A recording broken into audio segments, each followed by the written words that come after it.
In breaking news, the Trump administration has been hit with another temporary restraining order, this time out of San Francisco federal court, to stop them from firing thousands of probationary first and second year employees at government agencies because the federal judge, Judge Alsop, found that it was illegal and that the Office of Personnel Management does not have that power. And he's called for the director of the Office of Personnel Management to show up in his courtroom in 2 weeks and give further testimony. I'm Michael Popok. You're on Legal AF. Let's break it down. Mass firings of federal employees have been going on for the last 4 or 5 weeks, led by Donald Trump, executed by Elon Musk and Doge, using the Office of Personnel Management. We know from other cases that Elon Musk controls the email account at the Office of Personnel Management and often fires out firing emails through an hr@opm.com email address that he controls. Nothing says I'm a coward like sending an anonymous email from an HR email address to fire people. Now, one way that Donald Trump has been trying to shrink the size of the federal government and hollow out agencies and departments is to fire the low-hanging fruit, if you will, the first and second year employees who are probationary. But Judge Alsop said a number of times during the hearing that those are the very employees that are the most important, most mission critical to an agency's performance, because it is the way that they renew themselves through hiring sort of lower level people, letting them work their way up through government service to serve America. That you don't treat them like trash. You should treat them like valuable assets and commodities like most companies do in bringing in young people to replace outgoing, retiring, and departing other people. But to the Trump administration, they're the easy pickings to try to get rid of, except they have rights. They have rights under the Merit Protection Service Board. They have rights under collective bargaining. They have rights as members of unions, and mass firings of this type are illegal. Now, once again, we have another example in a court of the Department of Justice under Donald Trump not having any credibility whatsoever with a judge. The judge said to the lawyer that was arguing for the Trump administration, let me get this straight. Your argument is that the Office of Personnel Management, who issued a memo, and in the memo, telling people that by a date certain, we ask that you separate probationary employees who are not mission critical by the 17th of February.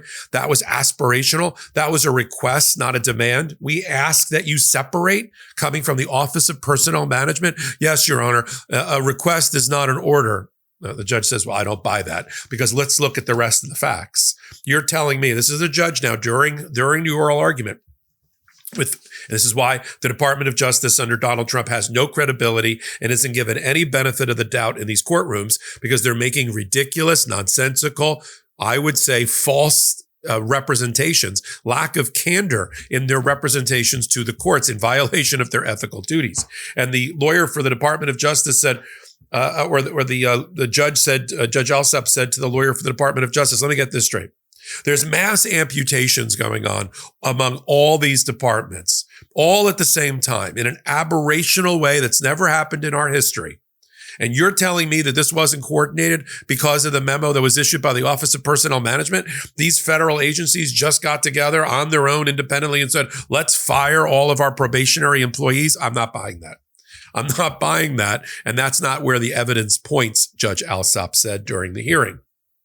He also pointed, the judge, to testimony that just happened outside of the courtroom, but in Congress, because the head, for instance, of the Veterans Affairs Agency, the Agency for Veterans Affairs, testified in a hearing that's being held in Congress, and of course, questioning led by Democrats, where that person had to testify truthfully under oath, because they're all under oath there, that the reason they were doing their firings at the Veterans Affairs is because of a direction they were given by the Office of Personnel Management, which is exactly the point of the judge.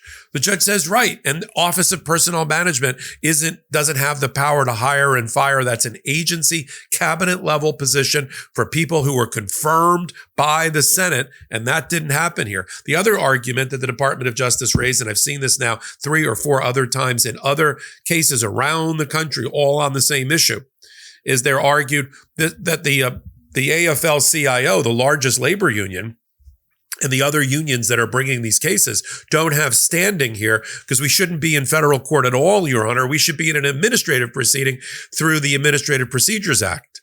And the judge says, yeah, that's when you're objecting to the fundamentals of the Administrative Procedures Act, you don't have to go through the administrative process case by case. Now, I just reported on another similar case involving the AFL-CIO and another judge, this one in the District of Columbia, but ended up in the same or similar result with an order that there be actual testimony under oath by Doge so the court can determine what is Doge, what are its powers, what are its superpowers, what are its orders, who are its employees, and how does it operate within these different government agencies? Because the judge in D.C. threw up his hands yesterday and said, I'm 3 weeks into this case, and it's so opaque on purpose about Doge, I can't figure it out. I want sworn testimony. When you got sworn testimony being ordered down in D.C., when you got a judge here in San Francisco ordering temporary restraining orders to stop the firing, and then you've got, on top of that, congressional testimony, all this stuff is coming together in the court. See, that's what happens. Events outside the courts end up being evidence inside the courts. And that is to the benefit of the plaintiffs. Now, I don't have a copy of the temporary restraining order that was issued by Judge Alsop, but he made it clear that while his order only applies to the 5 or 6 agencies that brought the case, Veterans Affairs, the Small Business Administration, Land Management, and the Department of Defense. In other words, the defendants in the case, that it only applies to them. This is a little bit of magical thinking. He looked the Department of Justice in the eye and he said, I expect the government to do the right thing and inform all the other agencies of my ruling. Good luck. Sorry, Judge, but good luck. You're expecting good faith by the Department of Justice led by Donald Trump and Pam Bondi? Not happening. Other judges are going to have to deal with this. And in other cases, other overlapping cases on similar issues. I know these reports sometimes sound similar, but when I tell you it's breaking news, I tell you the court that it's in, I tell you the judge, I tell you the party. Sometimes the parties overlap. Look, the AFL-CIO, the largest labor union in America, is representing many of these federal workers. They filed 6 lawsuits already all around the country about these mass firings. And so it's a portfolio approach. You file in multiple jurisdictions where you think you'll be successful, hoping to get one really great ruling you can take up properly up on appeal. Because until you get that final appellate ruling through the United States Supreme Court in many instances, you're happy for the wins, but you're trying to build the ultimate case for final and permanent justice and relief. San Francisco is one place that the plaintiffs in these cases can count on. Even in the first Trump administration, many of the temporary restraining orders and preliminary injunctions at the beginning of his administration came out of that same San Francisco federal courthouse. I've practiced in that courthouse. I've argued in that courthouse. I know that courthouse. I know where to get coffee near that courthouse. And I'm glad to report about their role in justice right now. So we'll keep an eye on the San Francisco federal case, the DC federal case brought by the AFL-CIO. They'll all come together.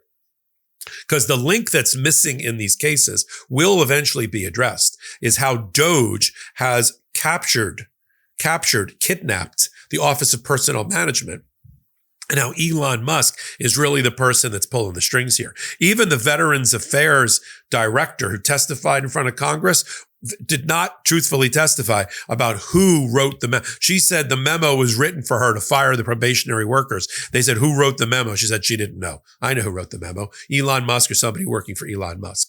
And that connectivity, that connective tissue between the Office of Personnel Management and and Doge is going to come out, bursting out into the open under sworn testimony in these courts, if not in Congress. See, there is still a role for the Democrats in the minority in Congress during these hearings to ask these questions in terms of oversight. We'll continue to follow it all right here on Legal AF, the YouTube channel. Take a minute, hit the subscribe button. Help us continue to grow this pro-democracy channel. Until my next reporting, I'm Michael Popok. In collaboration with the Midas Touch Network, we just launched the Legal AF YouTube channel. Help us build this pro-democracy channel where I'll be curating the top stories at the intersection of law and politics. Go to YouTube now and free subscribe at Legal AF MTN. That's at Legal AF MTN.